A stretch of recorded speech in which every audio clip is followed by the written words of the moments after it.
बिस्मिल्लाहिर्रहमानिर्रहीम। Dear students, आज हम प्लांक्स क्वांटम थ्योरी को पढ़ने की कोशिश करेंगे। अगर आपको याद हो तो लास्ट लेक्चर में हमने प्लांक्स क्वांटम थ्योरी के बारे में कुछ इनिशियली डिटेल पढ़ी थी और इसको जानने की कोशिश की थी इसने किया क्या था।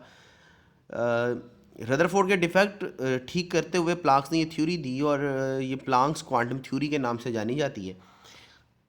जिस साइंटिस्ट ने ये थ्योरी दी उसे मैक्स प्लॉन्क्स के नाम से जानते हैं। इन्होंने 19th सेंचुरी में इस थ्योरी को एक्सप्लेन किया। अब इस थ्योरी में जो सबसे अहम बात थी वो ये थी कि इसने एक्सप्लेन किया था एमिशन और एब्जॉर्प्शन ऑफ रेडिएशन को। यानी कि वो कहता था, उसकी जो थ्योरी थी वो एमिशन और एब्जॉर्प्शन पे थी। सिर्फ उसने स्ट्रक्चर ऑफ एटम पे बात नहीं की, सिर्फ एटम से निकलने वाली रेडिएशन या जिसे हम एनर्जी कह सकते हैं उसकी एमिशन पे और एब्जॉर्प्शन पे बात की थी। अब ये जो थ्योरी है, इस थ्योरी के अकॉर्डिंगली एनर्जी जो ट्रैवल करेगी वो हमेशा डिसकॉन्टिन्यू मैनर में करेगी।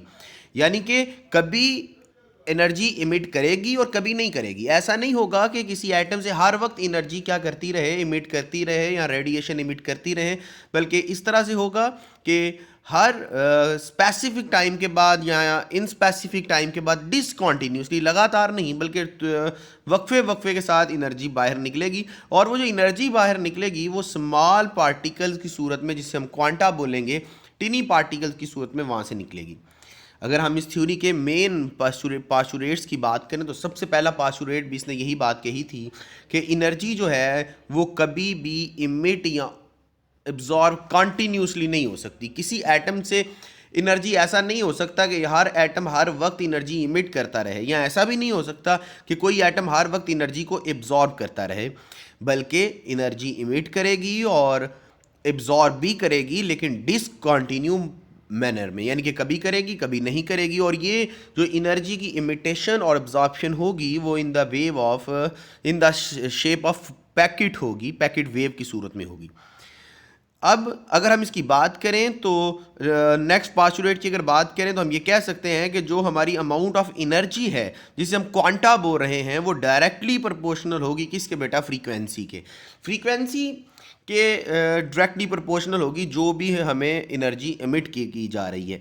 अब ये फ्रीक्वेंसी क्या है? तो frequency is the number of passing through the पर सेकंड। किसी भी एक पॉइंट से जो वेव लेंथ्स हैं वो जब गुजर जाती हैं तो उसे हम क्या कहते हैं, एक फ्रीक्वेंसी बोलते हैं। तो ई जो डायरेक्टली प्रोपोर्शनल है वो किसके है, फ्रीक्वेंसी के। ये वी वेलोसिटी वाला नहीं है, ये फ्रीक्वेंसी को रिप्रेजेंट कर रहा है।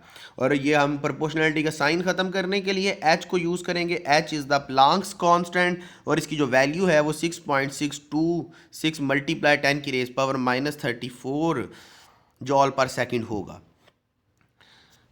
ये थी आपकी इसके पहले इनिशियली पेजेस। और अगर हम इसके नेक्स्ट की बात करें तो ये हम आगे इसकी थर्ड पॉइंट जो है हमारा, हम उसको स्टडी करने की कोशिश करते हैं। तो कहते हैं अ बॉडी कैन इमिट और absorb energy only in term of quanta. इस बात को हम बहुत दफ़ा बयान कर चुके हैं, ऊपर इनिशियली लेवल पे भी किया। तो अब इसका जो तीसरा पार्ट है इसके मुताबिक वो ये कह रहा है कि जो एनर्जी है वो क्वांटा की सूरत में निकलेगी। अब वो फ्रीक्वेंसी को एक्सप्लेन करता है कि रिलेटेड किसके होती है, frequency is equal to C divided by lambda. अब ग्रेटर द वेवलेंथ, अब ये लैम्डा क्या होती है, इसे वेवलेंथ कहते हैं। तो अब देखें फ्रीक्वेंसी का और वेवलेंथ का इन्वर्स रिलेशन आ गया। इन्वर्स रिलेशन ये होता है कि अगर एक चीज़ कम हो रही है तो दूसरी ज़्यादा हो रही है, और अगर एक चीज़ ज़्यादा हो रही है तो दूसरी चीज़ क्या हो रही है, कम हो रही है। तो अब अगर हम इस रिलेशन में देखें, आपकी फ्रीक्वेंसी जो है वो ये बराबर है सी ओवर लैम्डा, तो लैम्डा और वी का इन्वर्स रिलेशन हुआ। तो अगर लिखा हुआ ग्रेटर द वेवलेंथ, अगर वेवलेंथ ज़्यादा है तो जो इसकी फ्रीक्वेंसी है वो क्या होगी, स्मॉलर होगी। तो ये हम इसको अगर वी फ्रीक्वेंसी की वैल्यू को इसकी पहली इक्वेशन में पुट कर लें तो ई इज़ इक्वल टू किसके हो जाएगा, एच सी ओवर लैम्डा के। बेटा हम आगे चलते हैं तो इसकी कुछ कैरेक्टरिस्टिक्स ऑफ मोशन है। ये एक डायग्राम है जिसको मैं, अगर आप ये देख सकें तो ये एक वेव है। इस वेव में देखें वेव मूव कर रही है, ऊपर वाले दो क्रस्ट बन रहे हैं, नीचे वाले दो ट्रफ बन रहे हैं। तो ये दो क्रस्ट के दरमियान में या दो ट्रफ के दरमियान का जो फासला है इसे हम क्या कहते हैं, वेवलेंथ। लैम्डा से जिसका प्रेजेंट किया गया ये एक वेवलेंथ है। अब वो कहना चाह रहा है जितनी ये वेवलेंथ ज़्यादा होगी उतनी ही किसी एटम से निकलने वाली जो एनर्जी है वो कम होगी। क्योंकि जब वेवलेंथ ज़्यादा होगी तो फ्रीक्वेंसी कम होगी, फ्रीक्वेंसी कम होगी तो एनर्जी भी क्या होगी बेटा, कम होगी। ये फ्रीक्वेंसी को एक्सप्लेन कर रहे हैं यहाँ पे। तो फ्रीक्वेंसी इन्वर्सली प्रोपोर्शनल होती है किसके, लैम्डा के।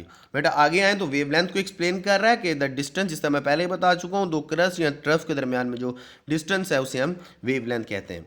अब अगर हम वेवलेंथ की यूनिट्स की बात करें तो ए नॉट नैनोमीटर, पिकोमीटर में हम इसके यूनिट्स को एक्सप्लेन करते हैं। इसका सिंबल लैम्डा होता है। अब रिलेशंस के बारे में, ये लास्ट में हम इसके रिलेशंस को स्टडी करने की कोशिश करेंगे कि रिलेशन क्या कहते हैं। रिलेशन ये कहते हैं कि इनवर्सली रिलेशन होता है किसका, आपकी वेवलेंथ का और फ्रीक्वेंसी का।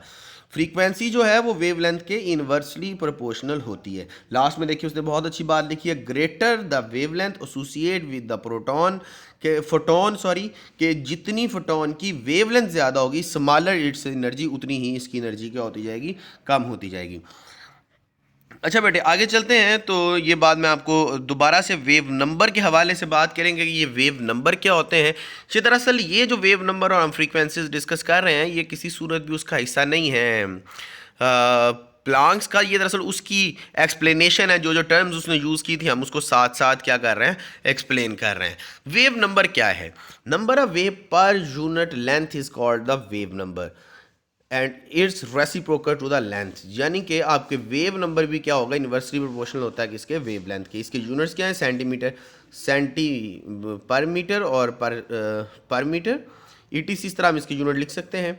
अगर हम अपनी इक्वेशन वापस जाएं कि जहाँ पे हमने ये देखें 1/λ v लिखा है, तो आपको इस इक्वेशन में नज़र आएगा कि आपकी ये वाली जो इक्वेशन है, यहाँ पे lambda E is equal to hc/λ लिखा हुआ है। अब लैम्डा किसके बराबर है, यहाँ पे हमने अभी वेव नंबर में देखा है कि लैम्डा जो है 1/λ जो होता है वो नंबर ऑफ वेव के बराबर है। तो हम क्या करेंगे कि हमारे पास यहाँ पे इक्वेशन नंबर, ये जो हमने यहाँ पे ड्राइव की है, ये वाली इक्वेशन नंबर 2, इसके अंदर 1/λ की जगह पे हम क्या लिख लेंगे, वेव नंबर लिख लेंगे, तो वेव नंबर आ जाएंगे। तो अब यहाँ से हमारे पास एक और रिलेशन बन जाएगा कि the energy of photon is related to the frequency, wavelength and wave number. हम इसे वेव नंबर से भी क्या कर सकते हैं, एक्सप्लेन कर सकते हैं। Greater the wave number of photon, अगर वेव नंबर ज़्यादा हैं तो greater the energy associate with them. जितने किसी के वेव नंबर ज़्यादा हैं, यानी कि किसी एटम से जो रेडिएशन निकल रही हैं, जितने उसके वेव नंबर ज़्यादा हैं, उतनी ही बेटा उसकी एनर्जी भी क्या होगी, ज़्यादा होगी। ये था आपका बोहर प्लांक्स क्वांटम थ्योरी, और फिर इसको बेस बना के बोहर ने अपने एक मॉडल दिया था। लेकिन वो बात की बात है, अब मैं अगर इस क्वेश्चन की बात करूं तो बेटा ये पेपर के अकॉर्डिंगली बहुत अहम क्वेश्चन है। अगर ये पेपर में आता है तो आपको इसी तरह से, जिस तरह मैं आपको दिखा रहा हूँ कि प्लांक्स का सबसे पहला ये जो मैक्स प्लांक्स का है, ये इंट्रोडक्शन का पैराग्राफ है, तो आपने इसका इंट्रोडक्शन लिखना है। इसमें क्वांटा की डेफिनेशन आएगी। उसके बाद नीचे जो पॉइंट्स हैं, the main points of Planck's quantum theory are as follows. तो ये इसके पास्चुलेट्स या मेन पॉइंट लिख सकते हैं आप इन्हें। तो आपने सबसे पहले इस तरह ये सारे पॉइंट लिख लेने हैं, इसका 1 2 3, ये 3 पॉइंट जो हैं इसके ख़ास पॉइंट हैं, कैरेक्टरिस्टिक्स नहीं सॉरी, बल्कि ये इसके पास्चुलेट्स हैं जो हमने यहाँ पे एक्सप्लेन किए हैं। अब आपने क्या करना है बेटा, एक तो बात ये है कि आपको यहाँ पे जो क्वांटा की डेफिनेशन आई थी, अगर आप ये देखें तो यहाँ पे ये जो क्वांटा की डेफिनेशन है कि ये क्वांटा क्या होते हैं, हमने इसकी डेफिनेशन शॉर्ट के लिए आ सकती है। उसके अलावा अगर हम आगे चलें तो ये फ्रीक्वेंसी की डेफिनेशन, इसके यूनिट और इसका रिलेशन विद द वेवलेंथ, तो ये भी शॉर्ट क्वेश्चन में आ सकता है। अगर हम आगे चलें तो इसके जो वेव लेंथ है, अगर मैं देख सकूं तो वेव लेंथ जो है, आप ये भी डेफिनेशन आ सकती है, इसके यूनिट्स आ सकते हैं, इसके सिंबल आ सकते हैं, इसके रिलेशन हो सकते हैं, और एनर्जी पे इसका क्या इफेक्ट होगा ये भी आ सकता है। इसके बाद अगर हम वेव नंबर की बात करें तो इसी तरह ही वेव नंबर का भी आपको डेफिनेशन, यूनिट और इसका रिलेशन पता होना चाहिए, और नीचे greater the wavelength effect of wave number आने चाहिए। यानी कि अब इस टॉपिक को पढ़ने के बाद हमें क्या चीज़ों का पता चला, पहले ये समझ लें कि प्लांक्स क्वांटम थ्योरी क्या थी, हमें ये पता होना चाहिए। क्वांटा क्या था, हमें ये पता होना चाहिए। उसके बाद हमें ये पता होना चाहिए फ्रीक्वेंसी क्या होती है, उसका एनर्जी के साथ क्या रिलेशन है। फिर हमें वेव का पता होना चाहिए, वेवलेंथ का, कि वेवलेंथ क्या है, उसका एनर्जी का पता होना चाहिए।